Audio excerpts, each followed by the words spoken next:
بسم الله الرحمن الرحيم وبه نستعين والصلاة والسلام على سيدنا محمد وعلى آله وصحبه أجمعين أما بعد.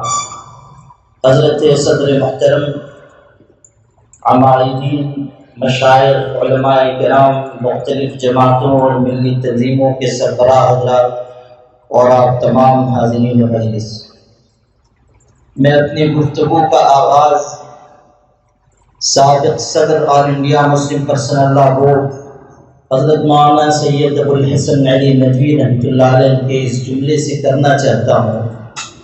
وہ بورڈ کے جلسوں میں بار بار یہ بات فرمایا کرتے تھے کہ اسلام اس ملک میں اللہ کی تقدیر سے آیا ہے، رہنے کے لیے آیا ہے، جانے کے لیے نہیں آیا. دوسری بات، یکساں سول کوڈ کے سلسلے میں یہ بات بالکل واضح ہے کہ اس کا نشانہ کیا ہے اور کیوں اسے لایا جا رہا ہے. لیکن ہمیں اس وقت یہ بات طے نہیں کرنی ہے کہ دوسروں کا نشانہ کیا ہے، ہمیں یہ طے کرنا ہے کہ ہمارا نشانہ اور ہماری منزل کیا ہے، ہمیں کس راستے پر چلنا ہے. لوگوں کو جو کام کرنا ہے وہ اپنی تدبیروں کے ذریعے، اپنے وسائل کے ذریعے، اپنی ذہانت کے ذریعے، اپنے اسباب کے ذریعے کر رہے ہیں. ہم غور کریں کہ ہم اپنی ملت کو بچانے کے لیے اور شریعت کی حفاظت کے لیے کیا کر رہے ہیں. اگر اب بھی ہماری صورتحال یہ ہو کہ ہم تحفظ شریعت جیسے حساس مسئلے پر بھی تذبذب کا، شک کا، تردد کا، اختلاف کا یا ایک دوسرے کی رائے سے انحراف کا شکار ہوں، تو یقین مانیے کہ یہ کسی زندہ ملت کی نشانی نہیں. ہمیں ایک سمت ہو کر، ایک زبان ہو کر پوری طاقت کے ساتھ یہ بات کہنی چاہیے کہ ہم یکساں سول کوڈ کے مخالف تھے، ہیں اور رہیں گے، اور ہم ہر قیمت پر اس کو ہندو مسلم مسئلہ بننے سے بچائیں گے. مگر اگر ضرورت اس کی پڑی کہ کوئی میدان میں نہ آئے، تنہا ہمیں میدان میں آنا پڑے، تو ہم اپنی جان کی قیمت پر بھی شریعت کی حفاظت کریں. یہ ہمارا عزم ہونا چاہیے. بات وہاں سے شروع کرنی چاہیے جس کی تعلیم ہمیں دی گئی. ارشاد ہوا کہ لا تموتن الا وانتم مسلمون. مطالبہ صرف اس کا نہیں ہے کہ ہمیں دین پر جینا ہے، مطالبہ اس کا بھی ہے کہ ہمیں دین پر مرنا ہے. دوسرے لوگوں کے حقوق متاثر ہوں گے یقیناً، دوسروں کے معاملات الجھیں گے یقیناً، دوسروں کے مسائل غلط راستے پر لے جائیں گے یقیناً. لیکن اس فرق کو ملحوظ رکھیے کہ اس آسمان کے نیچے، اس زمین کے اوپر اپنے مذہب، اپنی تہذیب، اپنی کتاب و سنت کو عزیز رکھنے والی کوئی قوم ہم سے بڑھ کر نہیں ہے. ہمیں اپنی تہذیب سے پیار ہے، ہمیں اپنے مذہب سے پیار ہے. اس لیے ہم واضح طریقے سے لا کمیشن آف انڈیا کو یہ جواب دیں کہ ہمیں اس ملک میں یکساں سول کوڈ منظور نہیں ہے.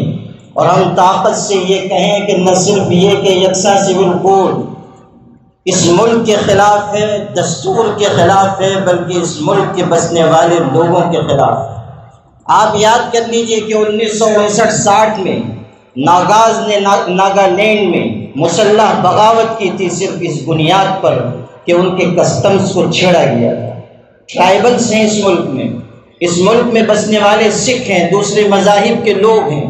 جب یہ یکساں سول کوڈ لاگو کیا جائے گا تو اس سے ملک میں بے چینی پیدا ہوگی، اور یہ ملت کے لیے اس طرح نقصان دہ ہے کہ ملت جس شریعت پر عمل کر رہی ہے اس کے احکامات کو نشانہ بنایا جائے گا. بعض حضرات یہ بات کہہ رہے ہیں اور لا علمی کی بنیاد پر کہہ رہے ہیں کہ جب کوئی مسودہ سامنے نہیں آیا، کوئی چیز موجود نہیں ہے تو ہم کیوں مخالفت کریں. اس کو سمجھ لیجئے کہ اتراکھنڈ میں یکساں سول کوڈ کا ڈرافٹ پیش کیا گیا، مجوزہ خاکہ سامنے آ چکا، اور اس میں یہ واضح کر دیا گیا ہے کہ عدت ختم کی جائے گی. واضح کر دیا گیا کہ وراثت میں لڑکے اور لڑکی کو برابر رکھا جائے گا. واضح کر دیا گیا کہ ایک سے زائد شادی پر پابندی لگائی جائے. واضح کر دیا گیا کہ ایک مرد عورت بغیر شادی کے ساتھ رہ سکیں گی۔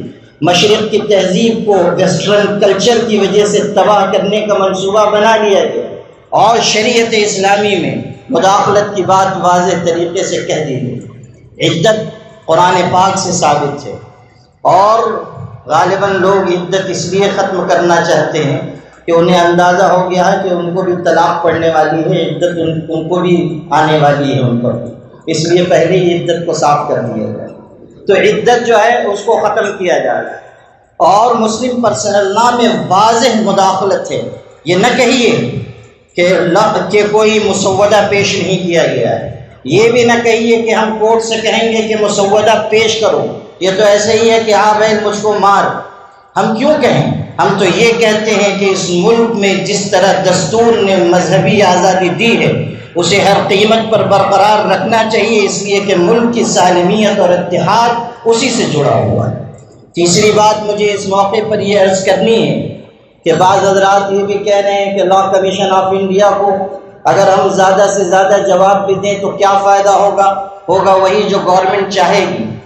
یہ معاملہ اتنا آسان نہیں ہے کہ ہم یہ کہہ کر گزر جائیں۔ اس حقیقت کو سمجھ لیجئے کہ 2018 میں جب لا کمیشن آف انڈیا نے یہی آواز لگائی تھی اور آل انڈیا مسلم پرسنل لا بورڈ نے حکمت و تدبر کے ساتھ ایک مہم چلائی، اور اس وقت کے جنرل سیکریٹری حضرت مولانا سید محمد ولی صاحب رحمانی کی قیادت میں تقریباً 4.5 کروڑ دستخط اور اعتراضات لا کمیشن کو پہنچائے گئے، تو لا کمیشن کو یہ کہنا پڑا کہ اس ملک میں یکساں سول کوڈ نہ لایا جائے، اس سے ملک کی سالمیت متاثر ہوگی۔ جمہوریت میں ہمیشہ اٹھے ہاتھوں کی قیمت ہوتی ہے، گرے ہاتھوں کی کوئی قیمت نہیں ہوتی۔ ہمیں اپنی بات پوری طاقت سے رکھنی چاہیے، ہمیں اعتراض داخل کرنا چاہیے، ہمیں جواب بھیجنا چاہیے۔ کوئی عوامی احتجاج مت کیجیے، کوئی جلسہ مت کیجیے، کوئی جلوس نہ نکالیے، مگر اپنی بات پیش کیجیے اور مضبوطی سے پیش کیجیے، اور اس لیے پیش کیجیے کہ گورنمنٹ کے دفتر میں اس کا ریکارڈ ہو یا نہ ہو، اللہ کے رجسٹر میں وہ لکھا جائے گا۔ ہمارا یہ دینی اور شرعی فریضہ ہے کہ ہم اپنی شریعت کی حفاظت کی آواز بلند کریں اور طاقت کے ساتھ یہ کہیں۔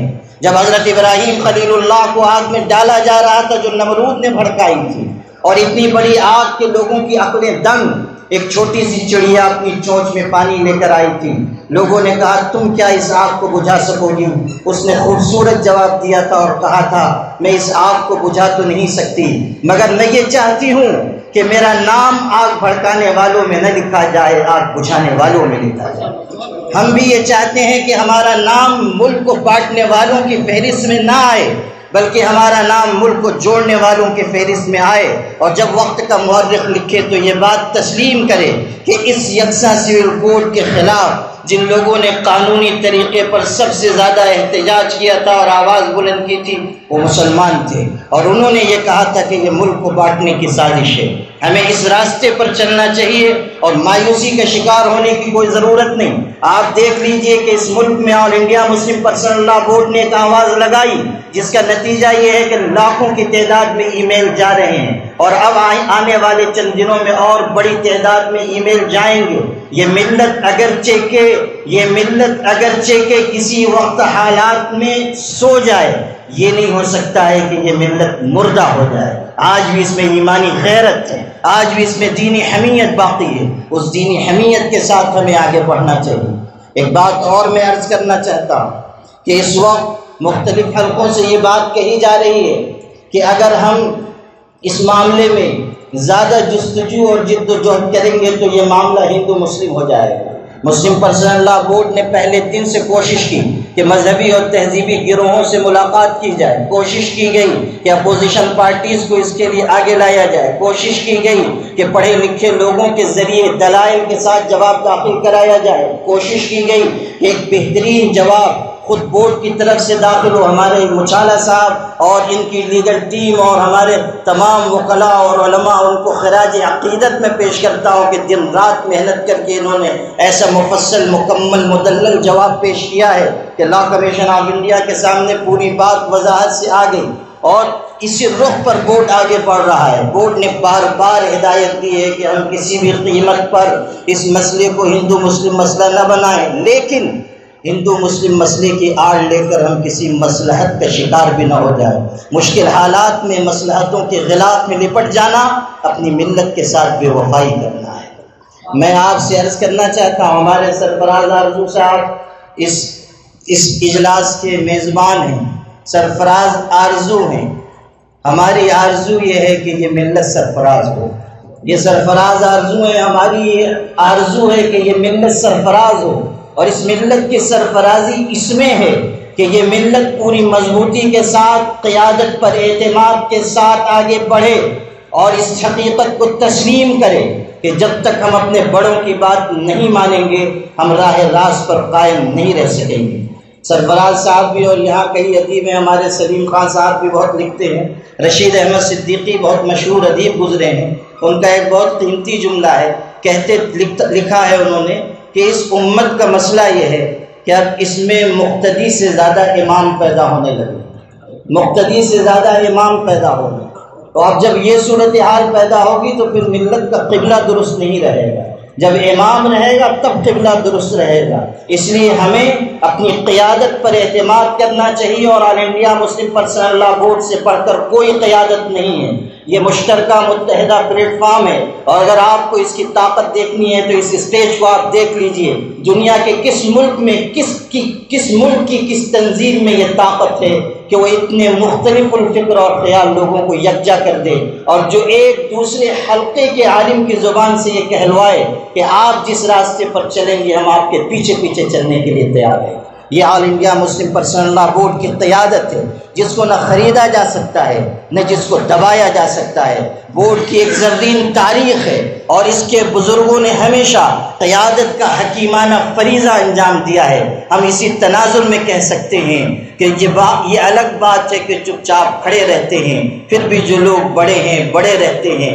ایسے درویشوں سے ملتا ہے ہمارا شجرہ جن کی ٹھوکر میں کئی داغ پڑے رہتے ہیں۔ میرے بھائیوں، مایوسی کے بجائے مضبوطی کے ساتھ آگے بڑھیے، قیادت پر اعتماد کیجیے، لا کمیشن کو زیادہ سے زیادہ جواب دلوائیے، زمینی سطح پر کام کیجیے، ملت کو متحد رکھیے، اور سمجھ لیجیے کہ اگر ہم اخلاص کے ساتھ آگے بڑھیں گے کامیابی آ کر قدم چومے گی۔ نور کی یہ کرن ظلمات پہ بھاری ہوگی، رات تمہاری ہے تو کیا صبح ہماری ہوگی۔ السلام علیکم۔